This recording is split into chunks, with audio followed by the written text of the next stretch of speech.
Nagsimula ang kwento kung saan nakatira si King Kong sa isang lugar na tinatawag na Hollow Earth. Isa itong sinaunang subterranean ecosystem na nasa kailaliman ng mundo na may kakaibang gravity at pare-parehong radioactive energy para makapag-evolve ang mga nilalang dito ng sobrang laki. Isang araw si Kong ay hinahabol ng mga higanting warthog kaya tumungo siya sa gilid ng bangin kung saan naghanda siya ng bitag para mahulog ang mga hayop.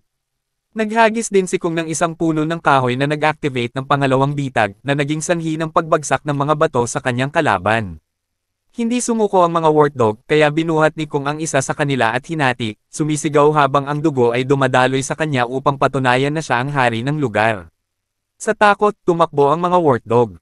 Pagkaraan ay hinugasan ni Kong ang sarili sa talon at kumakain, napasigaw sa sakit ng matuklasan niyang may sirang ngipin siya.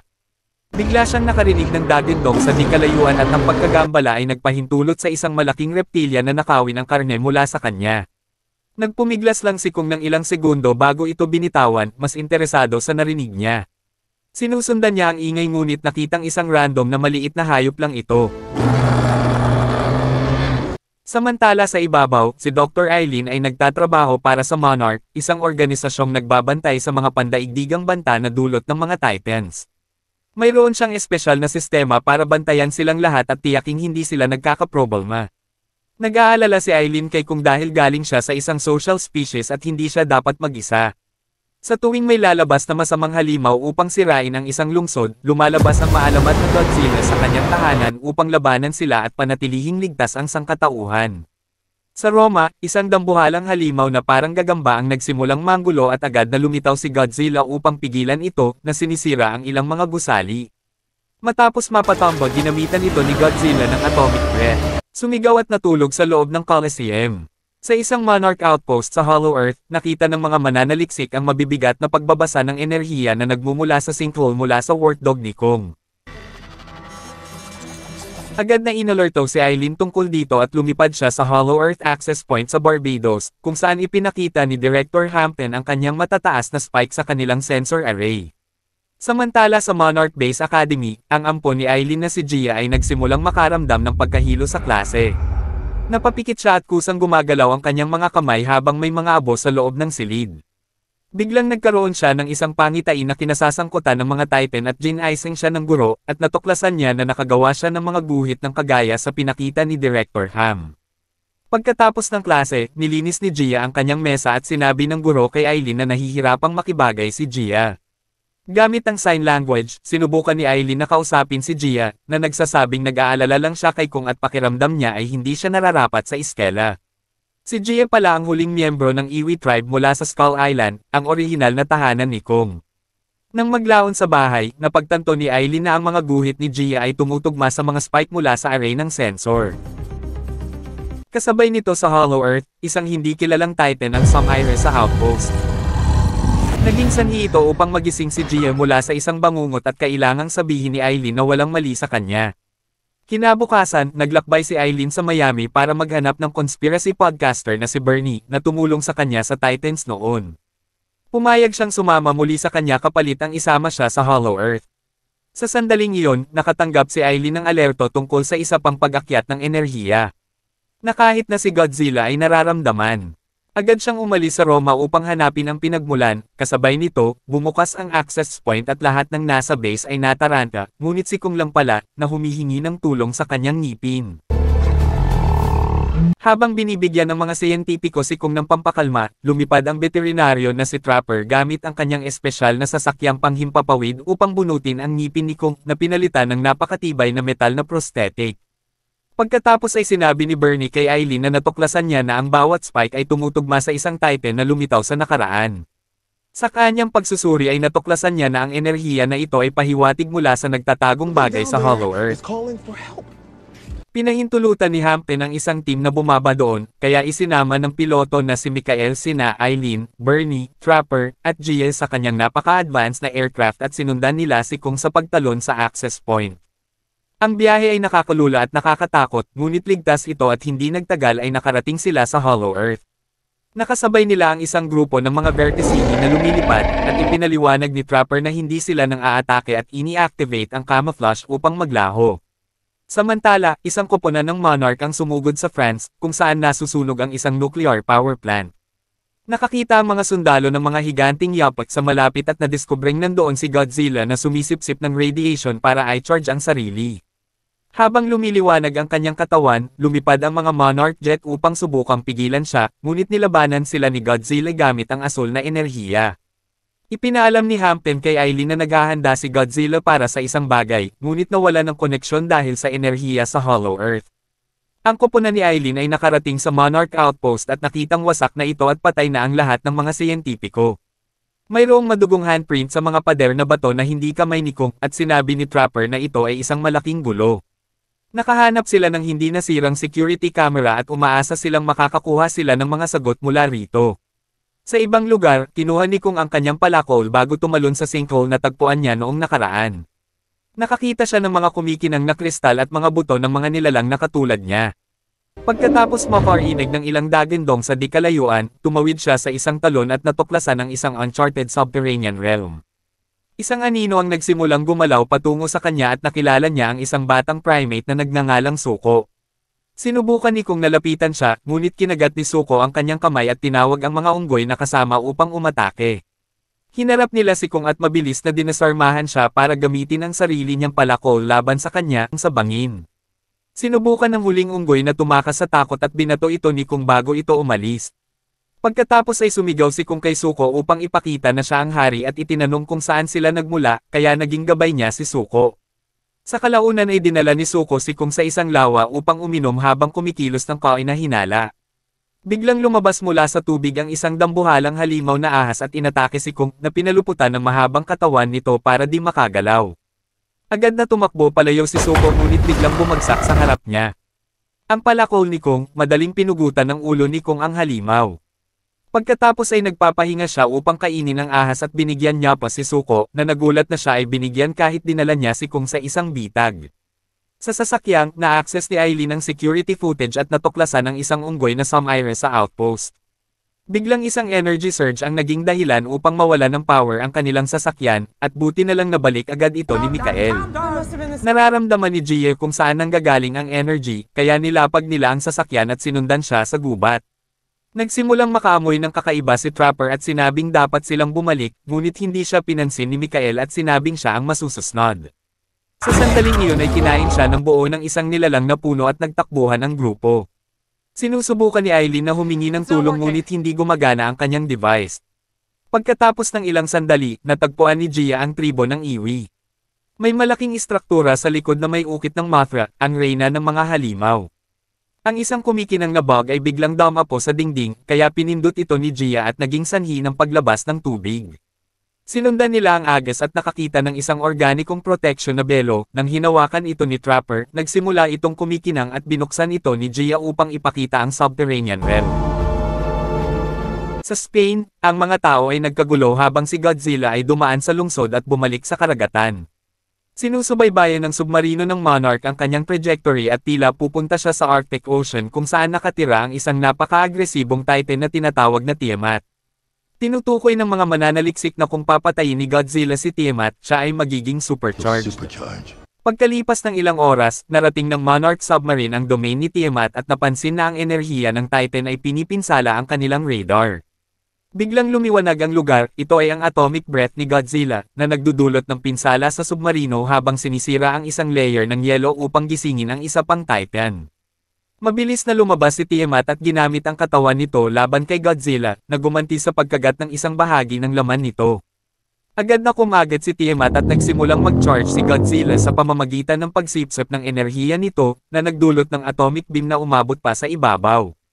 Ang makapangyarihang Tiamat ay naging susi at pumasok si Godzilla sa lungga nito, kung saan ito nagpapahinga habang sinisipsip nito ang lahat ng enerhiya sa lugar. Bumalik sa pangkat ni Aileen, nakarinig sila ng ingay at biglang pinalibutan ng mga mandirigmang may mga sibat.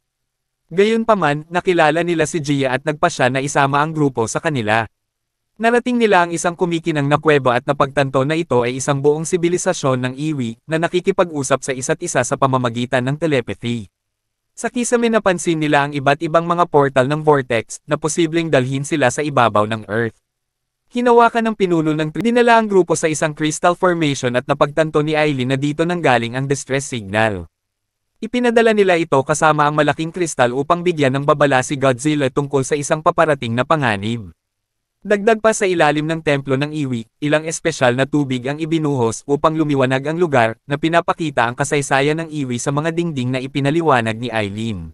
The Scar King. Samantala, sinundan ni Kung si Zuko sa isang tulay na buto at pumasok sa isang napakainit na lugar kung saan laking gulat niya nang matuklasan niya ang iba pang dakilang unggoy na kinukuha bilang mga alipin at sapilitang pinahihirapan. Nang pinarusahan ng isang gwardiya ang isang manggagawa, lumapit si Kung upang tumulong at nagalit ng gwardiya. Sinuntok lang ni Kung ang unggoy at hiniling na makita ang hari nila. Sa sandaling iyon lumabas ang Scar King at nakita ang metal ng ngipin ni King, kaya pinagtawanan siya ng lahat ng unggoy. Pagkatapos ay sinubukan ni Scar King na parusahan si Zuko sa pagdadala kay Kung, ipagtanggol siya ng isang trabahador. Sinipa ng Scar King ang unggoy sa hukay ng lava at nagalit si Kung. Isang laban ang naganap, si Kung gamit ang kanyang palakol habang si Scar King ay gumagamit ng letigo na gawa sa buto ng isa pang Titan. Halos mapatay ng sandata na ito si Kung, ngunit nagawa niyang sunggaban si Scar King at ibalibag ito. Hindi tanggap ang pagkatalo, gumamit si Scar King ng kumikinang na kristal at pinalabas si Shimo, ang titan na naging sanhi ng panahon ng yelo. Ang whip crystal ay nagdudulot ng sakit kay Shimo, kaya napilitan itong sumunod sa Scar King. Bumuga ito ng ice beam patungo kay Kung, na sinubukang sanggain ito gamit ang kanyang palakol. Gayunpaman masyadong malakas ito at binalot nito ang braso ni Kung sa yelo, na naging dahilan upang magkaroon ito ng frostbite. Masyadong mahina si Kung para lumaban, kaya tinawag siya ni Zuko at tinuro ang palabas ng kuweba. Sa pag-iwas sa pagbuga ng yelo, nagawang tumakas ni Kung at naiwan ang kanyang palakol. Sa lalong madaling panahon ay sinimulan nilang habulin si Kung, na tumakbo ng mabilis at ginamit ang mga gawang bitag ng sunod-sunod upang mapabagsak ang was sa isa pang bitag, para lang mahulog ang mga bato at durugan sila. Pinaganya ito ni Zuko, mahina parent si Kung, kaya tinulungan siya ni Zuko na gumalaw at magkasama silang lumakad para makita ang mga tao, na hindi alam na may nakaligtas na unggoy at sumusunod sa kanila. Pansamantala, nakikisama si Jie sa iba pang mga kabataan sa Iwi at sa wakas ay naramdaman niyang kabilang siya rito, ni-record ni Bernie ang lahat ng kanyang nakikita, na namangha sa paggamit ng mga Iwi ng mga kristal upang bumuo ng kanilang sibilisasyon. Biglang umalangaw-ngaw ang isang alarma ng sungay at ang mga Iwi ay nagmamadaling buksan ang lagusan. Nakita si Kung na may sugatang braso. Nakita ito ng kaaway na unggoy, na agad na umalis para magsumbong sa amo nito.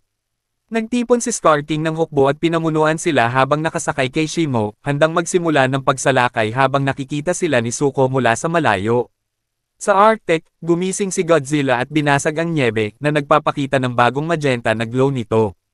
At si Kung, siya ay masyadong mahina at bumagsak sa lupa, kaya sinubukan ni Jie na sabihin sa kanya na sila na ang bahala sa kanya. Iniskan ni Trapper ang pinsala at inanunsyo na gumagawa siya ng isang device na tinatawag na Operation Powerhouse, na idinisenyo niya upang bigyan ng lakas si Kung sakaling lumitaw ang isa pang makapangyarihang Titan. Bumalik siya sa nawasak na outpost upang kunin ang isang higanteng guwantes at inilagay niya sa paligid ng nasugatan na braso ni Kung. Medyo nahirapan si Kung gamitin ito, ngunit hindi nagtagal ay nagawa niyang suntok ang lupa, natuwa sa resulta.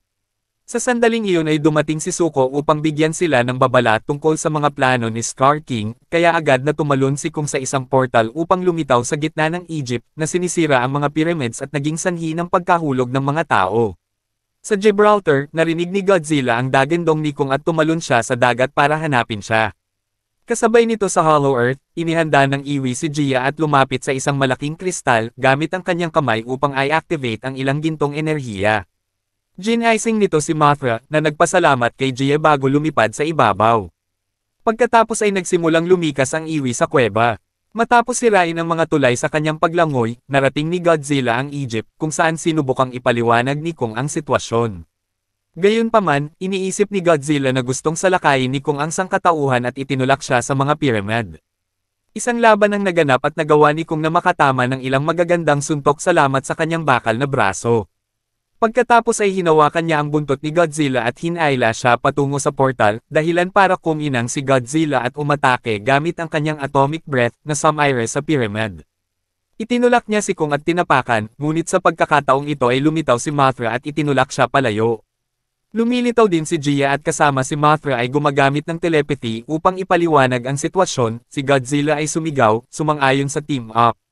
Sinusundan ng koponan ni Aileen ang iwi sa lugar sa ilalim ng mga pyramids, kung saan nagbuhos sila ng pulang likido sa tubig na nagiging sanhi ng paggalaw ng mga kristal. Sana ay lumikha ito ng gravity surge na pipigil sa masasamang Titans. Sa sandaling iyon, sinira ni Scar King ang harang at pumasok sa loob, na pinatigas ni Shimo ang mga kristal bago nila matapos ang proseso. Sumakay si Trapper sa kanyang sasakyang panghimpapawid at dinala ang isang grupo ng mga Vertesini, na umaatake sa hukbo ng unggoy gamit ang bioelectricity. Habang nakatakas ang grupo sa sasakyan ni Trapper, muling bumuga ng yelo si Shimo para takutin ang mga Vertesini.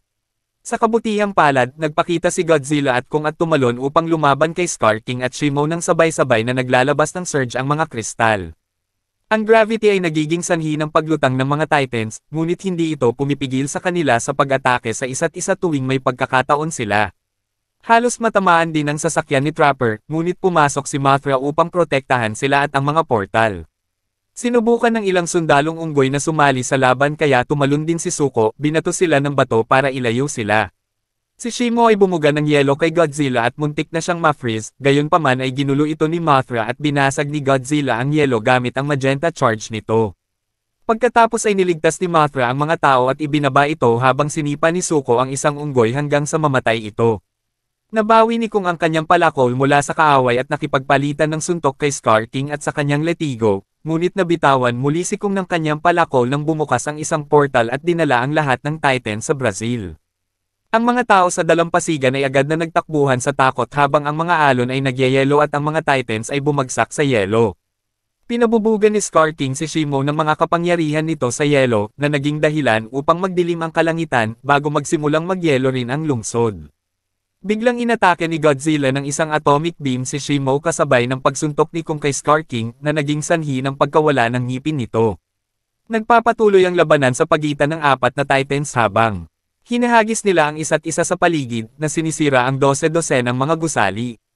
Matapos ihagis ni Scar King ang isang gusali gamit ang kanyang letigo, sinalakay nila ni Shimo si Kong ng magkasama, at pinansa nga ang kamay na bakal upang protektahan ang kanyang sarili mula sa ice beam. Sa sandaling iyon ay natapos na ang pag-charge ni Godzilla at binugahan si Scar King, na umiwas sa pag-atake at gumanti gamit ang letigo. Sinalo ito ni Godzilla gamit ang kanyang bibig at ginamit upang ihagis ang Scar King bago ito masira, na naging sanhi ng pagbagsak ng kristal. Habang si Kong ay patuloy na nasa ilalim ng sinag ni Shimo, inatake muli ni Godzilla si Scar King na tumalon upang umiwas at mabitawan ang kristal. Pagkatapos ay tumalon si Godzilla kay Shimo upang salakayin ito habang si Kong at Scar King ay nagsimulang maglaban upang kunin ang kristal. Biglang lumitaw si Zuko na may hawak na palakol at binasag ang kristal, na nagsanhi ng shockwave na nagpatalsik sa lahat ng Titans. Mabilis na nakabawi si Shimo at napagtanto na wala na ito sa ilalim ng kontrol ni Scar King. Nang simulan ni Kong at Godzilla ang paghagis kay Scar King sa paligid na parang bola ng tennis, binugahan ni Shimo ng kanyang ice beam at pinatigas ang katawan nito bilang paghihiganti. Ngayon ay maaari na siyang ihagis ni Kong sa lupa upang basagin siya upang mamatay at ginagamit ni Godzilla ang kanyang kapangyarihan upang linisin ang kalangitan. Nang sa wakas ay natapos na ang laban, dinala ni Mothra si Jie pabalik sa Hollow Earth at kinumpirma ng batang babae na gusto niyang patuloy na mabuhay sa ibabaw kasama si Aileen. Inayos ni Mothra ang belo, at isang pagod na Godzilla ang bumalik para magpahinga sa Coliseum. Si Kong, Zuko at Shimo pabalik sa tribo ng unggoy, kung saan nakuha ni Kong ang pasasalamat ng mga alipin at naging kanilang bagong pinuno. At doon na nagtapos ang kwento, at kung gusto nyo ang ganitong klase ng content, like, comment below at subscribe na at i-ring nyo na din ang notification bell para ma-update kayo sa mga susunod na istorya ni Potato Recap. Thank you guys for watching.